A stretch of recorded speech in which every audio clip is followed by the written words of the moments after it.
চলে এসছে আজকে আলতি কচু। এই যে বড় বড় আলতি কচু আছে, আজকে আলতি কচুর রেসিপি করব। এই বর্ষার সময়টাই পাওয়া যায়, মানে গরমে লাগায় আর এই বর্ষার সময়টা পাওয়া যায়। নমস্কার বন্ধুরা, শুভ সকাল। আমি সুধা, আপনারা দেখছেন সুধার রান্নাঘর। তো আবারও চলে আসলাম নতুন ধরনের একটি রেসিপি নিয়ে। আজকে কিন্তু কচুর রেসিপি এনেছি, সেটা আপনাদেরকে আগেই দেখিয়েছি। আজকে আলতি কচুর রেসিপিটা করবো, একদম একটু আলাদাভাবে করবো। তো দেখতে থাকুন, কেমন লাগে অবশ্যই কমেন্টে জানাবেন। আমার চ্যানেলে যদি নতুন হয়ে থাকেন চ্যানেলগুলো সাবস্ক্রাইবার করবেন, যারা ইউটিউব থেকে দেখছেন চ্যানেলটি সাবস্ক্রাইবার করবেন, যারা ফেসবুক থেকে দেখছেন পেজটিকে ফলো করে পাশে থাকবেন। তো চলুন, নতুন ধরনের রেসিপি হচ্ছে। কড়াটা বসিয়ে দিয়েছি, আর গাঠি কচুগুলো আমি এরকমভাবে কেটে নিয়েছি, এরকম করে করে।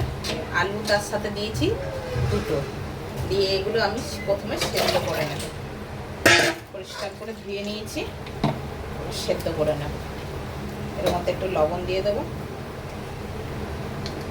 আলু আর গাঠি কচু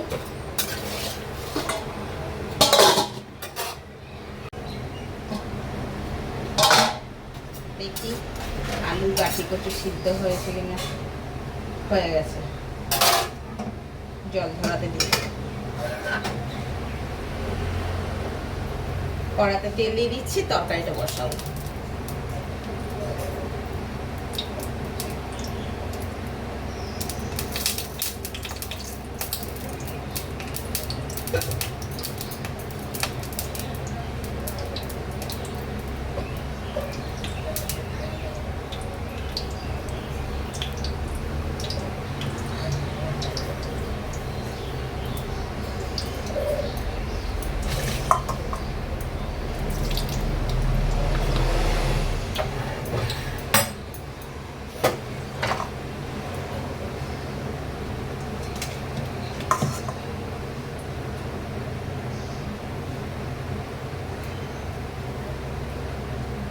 তেলটা বেশ গরম হয়ে গেছে। এবার এর মধ্যে দিয়ে দিচ্ছি একটা বড় সাইজের টমেটো আর দুটো পেঁয়াজ।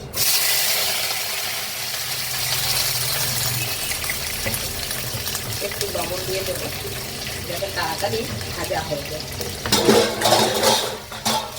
টমেটো আর পেঁয়াজের মধ্যে কিছুটা চিংড়ি মাছ দিয়ে দিলাম, মিডিয়াম সাইজের চিংড়ি, এর মধ্যে ভেজে।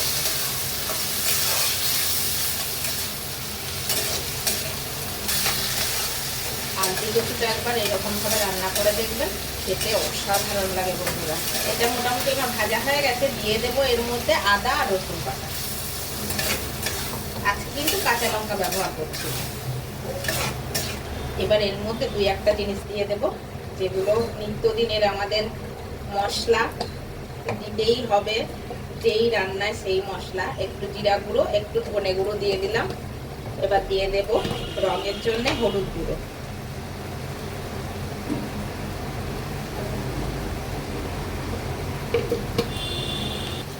এর মধ্যে দিয়ে দেব লঙ্কা গুঁড়ো। ঝালটা যে যেরকম খাবেন সেই অনুযায়ী, আমি একটু ঝাল দিলাম।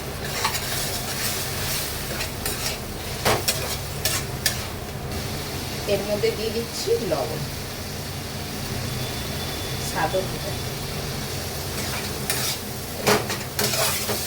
এর মধ্যে দিয়ে দেব এই মিক্সির গোল ধোয়া একটু জল, জাস্ট একটু। এই মশলাটা কষানোর জন্য জলটা ব্যবহার করতে হয়, জলটা না দিলে মশলাটা পুড়ে যাবে। মশলাটা দিয়ে বেশ মাখো মাখো হয়ে যাবে, তখনই সেই মুহূর্তে দিয়ে দিতে হবে সেদ্ধ করা আলু আর কচু। এইবার এইটা কষাতে হবে। এই কচুর ভিতরে আর কিন্তু এক ফোঁটাও জল পড়বে না, এটা কষানো হবে এই মশলার জলে।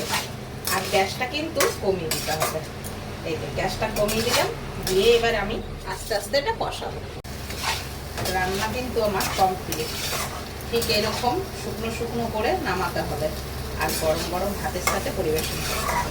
নামিয়ে ফেরত আসছে। রেসিপিটা দেখলেন, লুকটা দেখুন। তো চিংড়ি মাছ দিয়ে এরকমভাবে আমি রেসিপিটা শুকনো শুকনো করে করেছি। এটা কিন্তু খেতে অসাধারণ লাগে এরকম করে রান্না করলে। আলতি কচুর রেসিপি অনেকে গাঠি কচু বলে, আর কার কোথায় কি ভাষায় এটা মানে প্রচলিত অবশ্যই কমেন্ট করে জানাবেন। আমরা তো আলতি কচু গাঠি কচু বলি। তো আজকের মতন বিদায় নিয়ে নিচ্ছি বন্ধুরা। ভালো থাকবেন, সুস্থ থাকবেন। দেখা হচ্ছে আবারও পরের ভিডিওতে। Bye bye.